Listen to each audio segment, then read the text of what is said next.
नमस्कार सर्वांना. सर्वप्रथम श्री स्वामी समर्थ. जय जय स्वामी समर्थ. स्वामी भक्तांनो, तुम्हा सर्वांचे आपल्या श्री स्वामी समर्थ या चॅनलमध्ये सहर्ष असे स्वागत. स्वामी भक्तांनो, आज आपण नामस्मरणामुळे इतरांबद्दल प्रेम आणि आपुलकी त्याचबरोबर जवळीक का वाढते हे पाहणार आहोत. त्यामुळे आजचा व्हिडिओ शेवटपर्यंत नक्की पहा आणि तुमचेही काही असे प्रश्न असतील तर ते आपल्या कमेंटमध्ये नक्की सांगा. चला तर मग आपण आपल्या आजच्या व्हिडिओला सुरुवात करूया. तर नामस्मरणामुळे इतरांबद्दल प्रेम, आपुलकी आणि जवळीक का वाढते? तर सर्वप्रथम नामस्मरणामुळे केवळ स्वतःला शांती मिळते असं नाही, तर आपल्याला सामाजिक जाणीवाही ज्या आहेत त्या कळतात. म्हणजेच आपल्यातील सामाजिक जाणीवाही बदलतात. विज्ञानाच्या भाषेत सांगायचं तर नामस्मरणामुळे मेंदूत ऑक्सिटोसिन या रसायनाचा स्राव वाढतो. म्हणजेच आपल्या मेंदूमध्ये जे ऑक्सिटोसिन नावाचं जे रसायन असतं त्याचा स्राव जो असतो तो नामस्मरण केल्यामुळे वाढतो आणि यालाच बॉन्डिंग हार्मोन असंही म्हणतात. इतरांबद्दल प्रेम आणि जवळीक का वाटते याचे वैज्ञानिक आणि आध्यात्मिक विश्लेषण आपण पाहूयात. तर सर्वप्रथम ऑक्सिटोसिन आणि मेंदूचा संबंध आपण पाहूयात. म्हणजेच जेव्हा आपण श्रद्धेने नामस्मरण करतो तेव्हा मेंदूतील हायपोथॅलॅमस हा भाग सक्रिय होतो आणि याचा संदर्भ प्रसिद्ध शास्त्रज्ञ सायंटिस्ट डॉक्टर रिचर्ड डेव्हिडसन यांच्या संशोधनानुसार जेव्हा एखादी व्यक्ती प्रेम आणि करुणेने युक्त मंत्राचा किंवा नामाचा जप करते तेव्हा मेंदूत मोठ्या प्रमाणात ऑक्सिटोसिन तयार होते. म्हणजे जे रसायन असते ना मेंदूमध्ये, ते ऑक्सिटोसिन नावाचे रसायन जे असते ते तयार होते आणि याचे परिणाम हे होतात की हे रसायन रक्तामध्ये मिसळले की माणसातील राग आणि मत्सर कमी होतो. त्यामुळे समोरच्या व्यक्तीबद्दल आपल्याला आपोआप जवळीक वाटू लागते, जिव्हाळा वाटू लागतो आणि आपुलकी वाढते.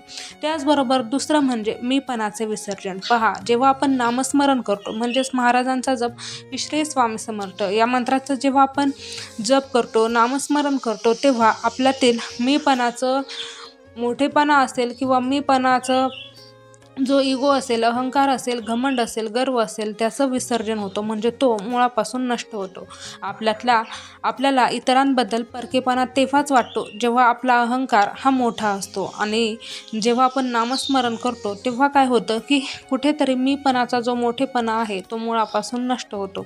न्यूरोलॉजिकल बदल हा होतो की डॉक्टर अँड्र्यू न्यूबर्ग यांच्या अभ्यासानुसार नामस्मरण जेव्हा आपण करतो तेव्हा नामस्मरणामुळे आपल्या मेंदूचा पॅरिएटल लोब शांत होतो आणि हा भाग आपल्याला मी वेगळा आहे आणि जग वेगळे आहे अशी जाणीव करून देतो. आणि याचा परिणाम हा होतो की जेव्हा हा भाग शांत होतो तेव्हा व्यक्तीला सर्व जगामध्ये स्वतःचाच अंश किंवा ईश्वराचा अंश दिसू लागतो. संतांच्या भाषेत सांगायचं झालं तर स्वामी भक्तांनो, यालाच अद्वैत असे म्हणतात आणि या अवस्थेत कुणीही आपल्याला परके वाटत नाही आणि कुणीही परके उरत नाही. त्याचबरोबर तिसरं म्हणजे अमिगडालाची भीती कमी होणे. आता पहा, इतरांबद्दल अविश्वास किंवा भीती वाटण्याचे मुख्य कारण म्हणजे मेंदूतील अमिगडाला हा भाग आहे. तो आपल्याला सतत सतर्क ठेवत असतो, सावधान ठेवत असतो आणि त्यात बदल हा होतो की नामस्मरणामुळे अमिगडालाची सक्रियता कमी होते आणि जेव्हा भीती संपते तेव्हा तिची जागा करुणा म्हणजेच दयाळूपणा घेते. यामुळे नाम घेणारी व्यक्ती अधिक मिळून मिसळून वागणारी आणि प्रेमळ बनते. त्याचबरोबर चौथं म्हणजे मिरर न्यूरॉन्स. पहा, मेंदूमध्ये काही विशिष्ट पेशी असतात ज्यांना मिरर न्यूरॉन्स असे म्हणतात आणि हे आपल्याला इतरांच्या भावना समजून घेण्यास मदत करतात.